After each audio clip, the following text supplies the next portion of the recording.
한 주 사이에 개나리꽃이 활짝 피었네요. 참 흐드러지게 핀 개나리꽃을 보니까 아주 기분이 더욱 좋아집니다. 그리고 지난주까지 꽃망울을 가지고 있었던 목련이 드디어 꽃망울을 터뜨렸어요. 활짝 피었습니다. 얼마나 아름다운지요. 이제 나무에 새싹들이 움트고 있어요. 저 파릇파릇 작은 새싹들이 나타나고 있는데요. 이제 이내 온 천지를 또 푸르게 이렇게 물들 것으로 보입니다. 이 초록색도 다양하더라고요. 천천히 들여다보니까 그 밝기가 아주 천차만별입니다. 그래서 이 잎들도 꽃들처럼 참 예쁘다, 이렇게 생각이 됩니다. 해마다 맞이하는 봄이지만은 이맘때 되면 우리 모두는 시인이 됩니다. 그리고 소년이 되고 소녀가 되지요. 우리는 지난 겨울의 끝자락에서 벌써 봄을 느꼈습니다. 그리고 생명의 기운과 빛으로 가득한 봄날이 올 것을 알았지요. 실체가 오기 전에 우리는 그 징조를 보게 됩니다. 그러니까 계절의 변화도 그래요. 막 바로 오지 않아요. 전령을 보냅니다. 그래서 기띔을 해줘요. 온다, 이런 이제 기띔을 해주는데, 모든 일이 그래요. 사실은 모든 일이 징조가 있습니다. 또 질병도 무슨 증상이 있잖아요. 징조가 있습니다. 징조가 있어요. 징조가 있다는 것은 그 다음에 실체가 있다는 것을 전제합니다. 이렇게 우리가 알고 있지만 잘 느끼지 못한 것은 너무 둔감하기 때문에, 너무 또 분주하기 때문에 잘 보지도 못하고 듣지 못하는 듯 싶습니다. 귀 기울이면 우리가 들을 수 있고요, 또 조용히 바라보면 볼 수가 있는 것입니다. 예수님께서 십자가를 지시기 전에 당신이 이제 죽으시고 3일 만에 다시 사실 것을 몇 차례 말씀하셨어요. 그리고 다시 오신다, 재림에 대한, 최후의 심판에 대한 말씀도 말씀 많이 하셨어요. 그래서 깨어 늘 대비하라고 이렇게 말씀하셨습니다. 이 예수님의 죽으심과 부활은 역사 속에서 이루어졌고요, 예수님이 다시 오시는 이제 재림은 앞으로 이루어질 일이에요. 앞으로 꼭 그렇게 이루어질 것입니다. 재림의 정확한 때는 오직 하나님밖에 모릅니다. 그런데 이제 사람들이 언제 예수님 온다, 또 자기가 뭐 또 재림 예수다, 뭐 이런 소리를 하는 것을 우리가 알고 있는데요, 다 가짜죠. 다 잘못됐습니다. 한참 재림에 대한 열기가 고조됐다 요즘은 좀 뜸한 것 같습니다.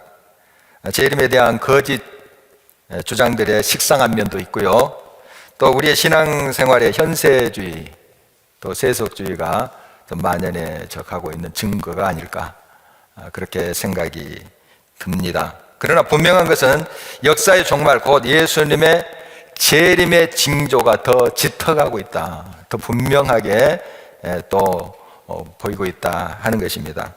오늘 본문이 있는 마태복음 24장 앞부분에 보면 예수님께서 이 말세의 징조, 예수님 오시기 전에, 그 직전에 나타나는 그 징조들을 몇 가지로 말씀하셨어요. 먼저 거짓 그리스도, 거짓 선지자들이 횡행한다 하는 겁니다. 나타나서 내가 그리스도다, 이렇게 이제 주장하는 거죠. 우리나라도 꽤 많습니다. 뭐 다른 나라도 예외는 아니고요. 이런 거짓 그리스도가 나타나서 미혹한다는 겁니다. 그리고 처처의 전쟁과 지진이 심화된다, 이런 소문들, 난리가 더 심화된다 하는 것입니다. 물론 예전에도 이런 일들이 있었습니다만은 점점 주님이 가까울수록 그 현상들이 두드러지게 나타난다 하는 것이고요, 예수 믿기가 쉽지 않아요. 옛날에는 이제 핍박, 또 환난들, 이런 것들이 많았죠. 그것보다 더 무서운 것이 우리 가운데 있습니다. 신앙적 해입니다. 이게 진짜 무서운 겁니다. 이게 이제 우리를 넘어뜨리고 있는 그 현상. 예수 믿기가 쉽지 않아요. 쉽지 않습니다. 이 자리에, 예배의 자리를 지킨다는 게 쉽지 않아요. 얼마나 편한 세상이 됐습니까? 참 그런 현상이 더 두드러진다 하는 것이고요. 또 한 가지 말씀하신 게 사랑이 식어진다. 모두 다 자기중심, 이기주의로 그렇게 흐른다 하는 것을 지적하고 있습니다. 이런 징조를 우리가 보면서 또 이것이 심화되고 더 심각한 상태로 된다 하는 것을 우리가 잘 분별해야 되겠습니다. 그래서 우리가 늘 깨어서 이런 것들 잘 살펴야 되겠습니다. 졸면 현상들이 일어나도 알 턱이 없죠. 잠들었는데, 조는데 어떻게 그 현상을 분별할 수가 있겠습니까? 우리가 영적으로 늘 깨어 있어야 되겠습니다. 2000년 전에 이 땅에 우리 사람과 같은 몸으로 우리 예수님께서 오셨죠. 성육신 하셨습니다. 이것을 예수님의 초림 이렇게 이야기를 합니다. 초림. 그리고 이제 예수님께서는 재림하십니다. 다시 오신다 이렇게 약속하신 대로 그렇게 오실 거예요. 지금도 예수님 우리가 동행하십니다. 그러나 이렇게 우리가 눈에 볼 수 있게 그 부활하신 예수 그리스도의 모습을 우리가 보게 되는 날이 옵니다. 그게 이제 재림인데요. 예수님의 초림 때는 예수님이 조용하게 오셨어요. 베들레헴 그 마구간에서 태어나셨죠. 뭐 미리 아는 사람도 좀 있었습니다만은 그럼 많지 않았어요. 아주 조용하게 오셨습니다. 그러나 재림 때는 완전히 다릅니다. 재림 때는 모든 백성들이, 우리 믿는 사람들뿐만 아니라 모든 사람들이 다 보게 돼요. 오늘 본문 30절에서 31절을 보십니다. 그때에 인자의 징조가 하늘에서 보이겠고 그때에 땅의 모든 족속들이 통곡하며 그들이 인자가 구름을 타고 능력과 큰 영광으로 오는 것을 보리라. 그가 큰 나팔 소리와 함께 천사들을 보내리니 그들이 그의 택한 자들을 하늘 이 끝에서 저 끝까지 사방에서 모으리라. 예수님의 재림은 온 세상이 다 알 수 있도록 그렇게 오신다는 것입니다. 하나님의 그 나팔 소리가 천지 진동하고 또 하나님의 백성들을 땅 이 끝에서 저 끝에서 여러 사방에서 모으신다 하는 것입니다. 예수님은 또 그 영광 가운데 구름 타시고 오신다는 그런 말씀입니다. 이 예수님의 재림의 날은 심판의 날이기도 합니다. 그래서 예수님이 이제 재림주죠. 예수님이 심판을 하십니다. 그때는 이제 산자뿐만 아니라 죽은 자도 다시 일어나서 심판을 받게 됩니다. 예수 안에 있는 자는 영원한 생명 가운데 있게 됩니다. 그러나 반대로 예수 밖에 있는 자, 예수 그리스도를 믿지 아니한 자는 영원한 형벌 가운데 처하게 된다는 것입니다. 예수님 여러 번 이 말씀 하셨어요. 예수님이 하신 말씀은 진리예요. 꼭 그렇게 이루어지는 이야기입니다. 어떤 상상의 이야기가 아니라 진실의 이야기인 것입니다. 이것은 겨울이 지나면 봄이 온다는 것보다 더 확실한 실제이기 때문입니다. 17세기 프랑스의 천재적인 수학자이자 철학자인 블레즈 파스칼이라는 사람이 있습니다. 그가 이제 빵세라는 그런 명작을 남겼는데요. 자기가 직접 엮은 것은 아니고 그 단상들, 여러 철학적인 사고 또 신앙적인 그런 고백들, 이걸 짤막하게 기록했으면 한 1000여 개를 기록했는데 이걸 이제 후손들이 묶어놓은 거죠. 굉장한 그 내용들이 거기에 있고 또 우리의 심금을 울리는 내용들이 있습니다. 그 중에 이제 하나인데요. 하나님과 천국의 존재에 대한 이야기를 이제 하고 있어요. 그걸 이제 제가 좀 제 식대로 좀 풀어서 좀 설명을 하려고 합니다. 예수를 믿으면 만약에 천국이 없더라도 나중에 손해볼 게 없다는 거예요. 나중에 죽어서 뭐 그때 다 끝난 거지만 사실 이제 알 수 있다면 천국과 지옥이 없어도 손해볼 것이 없다는 거예요. 천국을 믿는 사람은 이 땅을 허투루 살지 않습니다. 천국과 지옥을 믿는 사람은 이 땅을 정말 성실하게 진실되게 살려고 해요. 그래서 천국이 만약에 없더라도 손해볼 것 없다, 그렇게 이제 이해를 합니다. 그런데 천국이 있다면 영생복락 누리게 되니 그것보다 더 수지 맞는 일이 어디 있겠는가 하는 거예요. 천국이 있다면. 반대로 예수님 믿지 않으면 그것처럼 위험한 도박이 없다는 것입니다. 그가 믿었던 대로 천국이 없다면 아무 일도 없겠지만 천국이 있다면 어떻게 되겠어요? 예수님 밖에 있는데, 믿지 않았는데 영원한 지옥 형벌을 당하게 되잖아요. 그처럼 큰 재앙이 어디 있겠습니까? 그러니 예수님 믿는 것이 100번 1000번 낫다 하는 이야기입니다. 물론 파스칼은 이제 하나님과 천국을 믿었던 사람이에요. 얘 굳이 이렇게 가정법을 써서 이런 이야기를 하고 있는가 하는 거예요. 천국과 그런 지옥, 또 하나님의 존재를 믿지 않는 사람들 좀 설득해 보려는 그런 궁여지책이에요. 안 믿으니까 좀 어떻게 연구하면서 이런 말을 했던 것으로 보여집니다. 그러니까 우리 신앙의 언어로 믿는 사람들이 하는 말로 하면 듣지도 않잖아요. 그러니까 그 안 믿는 사람에게 좀 설명해 보려고 이렇게 시도를 한 것으로 보여집니다. 천국과 지옥은 실제하며 최후의 심판날에 재림주이신 예수님께서 온 세상 사람들을 심판하실 것입니다. 예수님의 재림이 가까울수록 거짓 그리스도와 거짓 선지자들이 일어나 사람을 미혹한다고 합니다. 24절 주목합니다. 거짓 그리스도들과 거짓 선지자들이 일어나 큰 표적과 기사를 보여 할 수만 있으면 택하신 자들도 미혹하리라.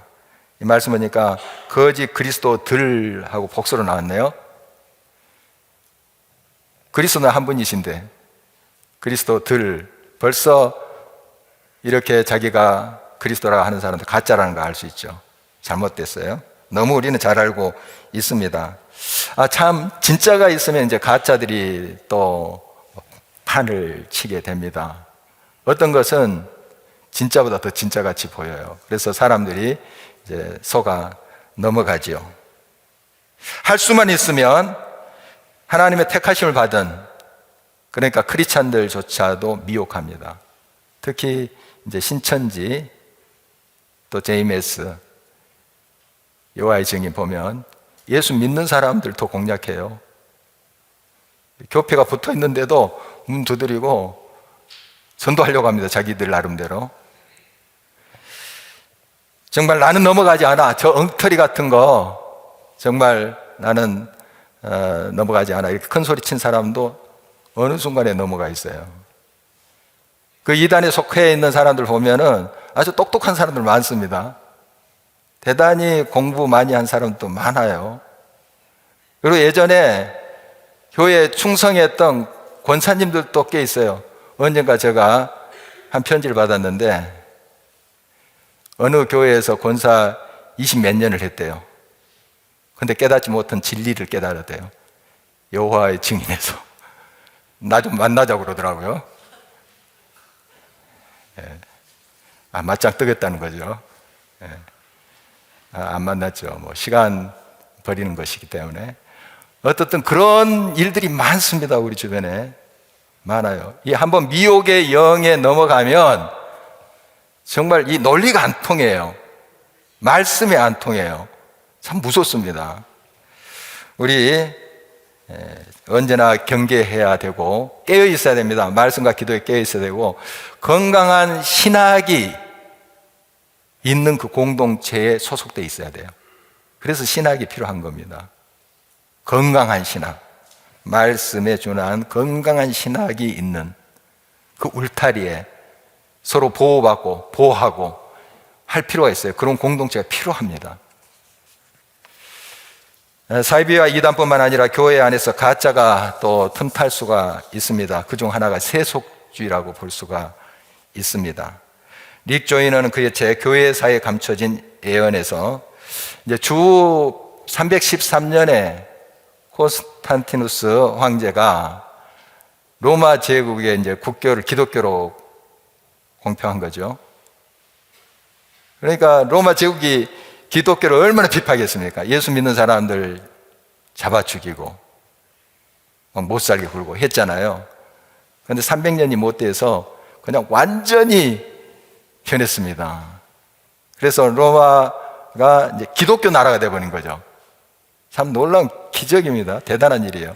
이제 크리스찬들은 이제 더 이상 핍박 안 받고 편안히 신앙생활을 할 수 있게 되어서 얼마나 그 일을 환영했겠습니까?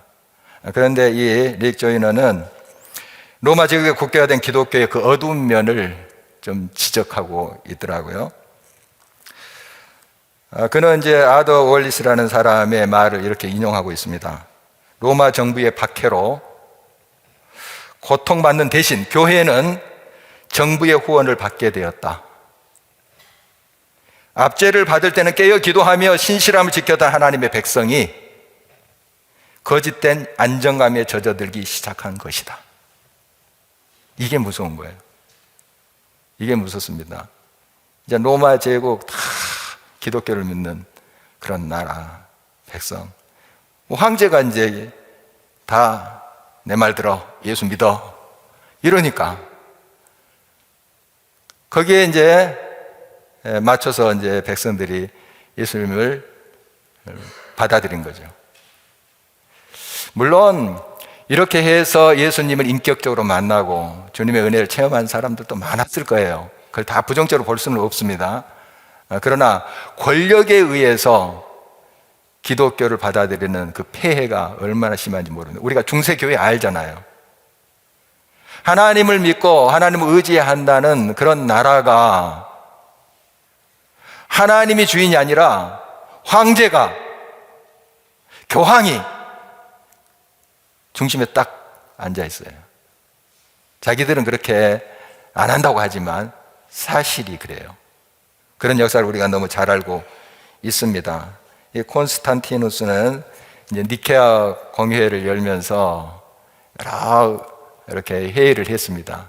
그래서 이 신학도 자기에게 맞는 것을 채택해요. 그 기울어가는 그 로마 제국을 이제 살려보려고 이 기독교를 이용하는 거죠.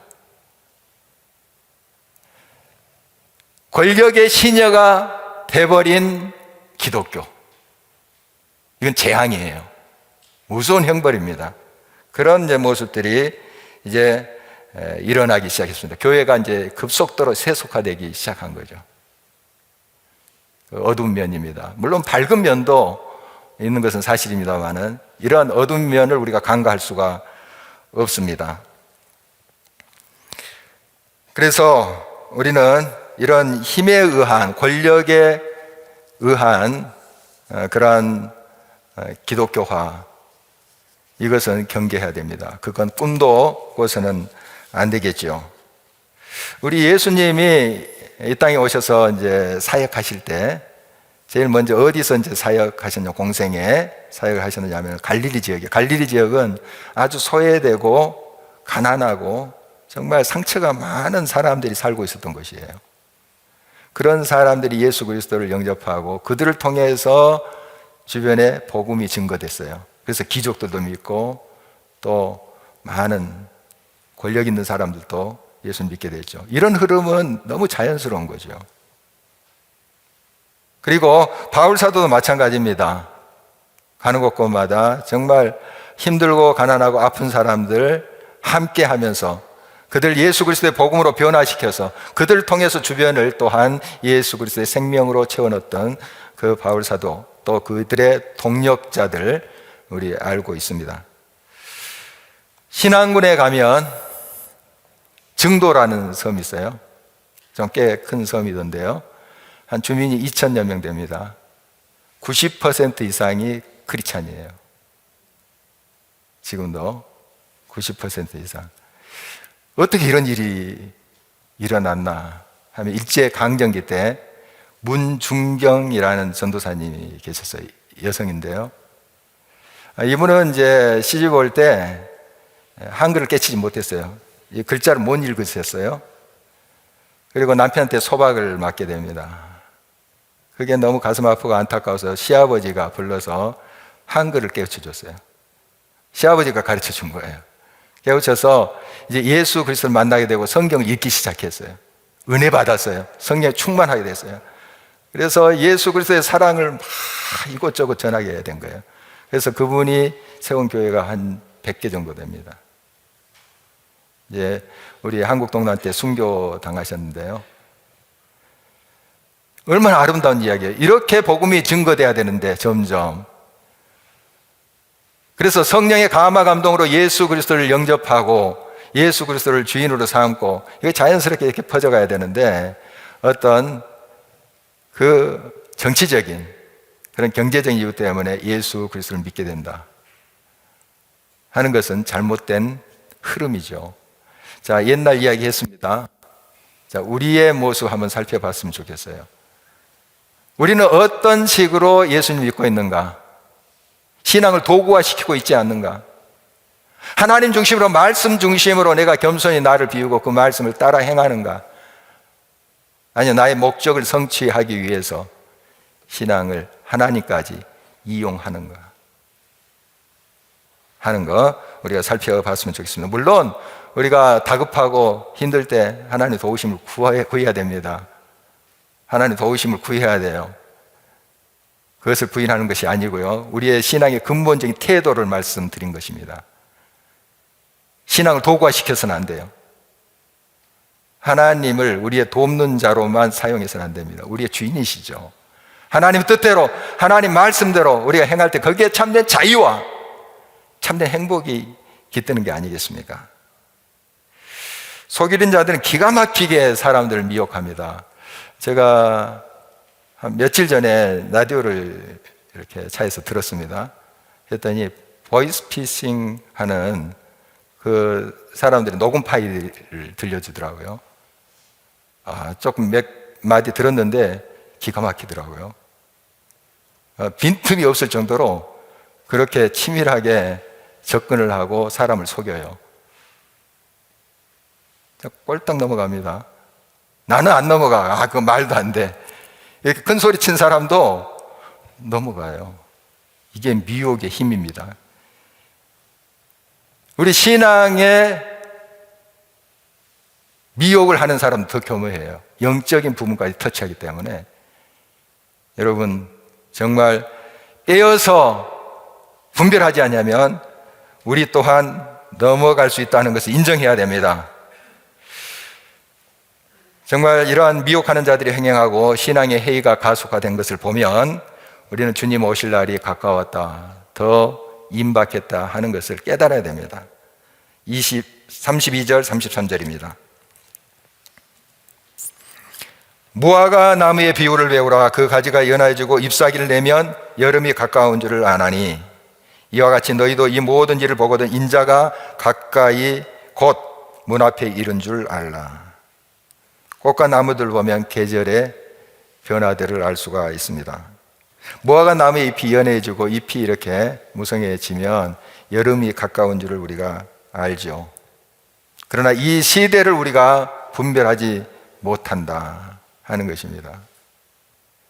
이 시대의 징조들을 보면서 그래서 분별할 수 있는 자들이 돼야 됩니다. 주님 오실 날이 가까워지고 있구나 하는 걸 깨달을 수 있어야 됩니다. 그래서 우리는 항상 영적으로 깨어 있어야 됩니다.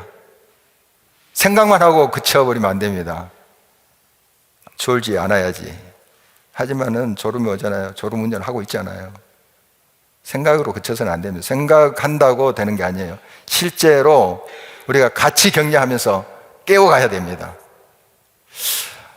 지난번에 부흥사경 때 큰 은혜를 우리가 받고 또 도전을 받았습니다. 그때만 은혜 충만, 성령 충만 하고 끝나면 이 부흥의 의미가 하나도 없죠. 이 불꽃을 계속 살려야 됩니다. 태워야 돼요. 그래서 산상기도회도 바로 이어지고 또 특별 새벽 기도회 2주간 또 있고 성금요일 또 부활절. 어떤 분이 좀 숨 좀 쉬고 가자 그러더라고요. 숨 좀 쉬고.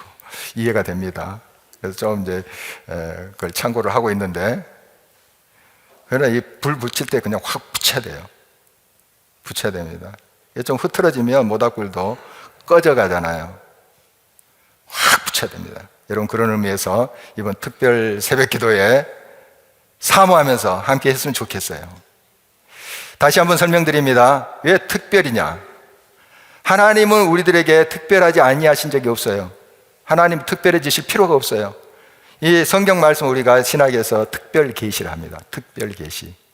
이제 자연을 통해서 하나님이 자신의 모습을 보여준 것은 자연 계시 혹은 일반 계시 그러고요. 성경은 특별 계시예요. 하나님은 특별하신 분이에요.